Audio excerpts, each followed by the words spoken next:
નમસ્કાર, પ્રાર્થના સંદેશ ન્યૂઝમાં આપનું સ્વાગત છે।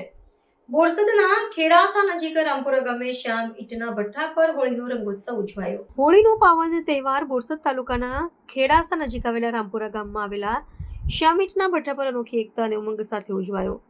અહીં ઈંટોના ભઠ્ઠા પર કામ કરતા શ્રમિકોએ જાતિ ધર્મના ભેદ ભૂલીને ભાઈચારા અને સૌહાર્દનો સુંદર સંદેશ આપ્યો।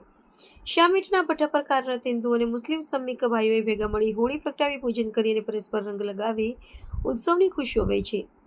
દિવસભર કઠિન મહેનત બાદ આ ઉજવણી શ્રમિકો માટે આનંદ અને એકતાનું યાદગાર ક્ષણ બની।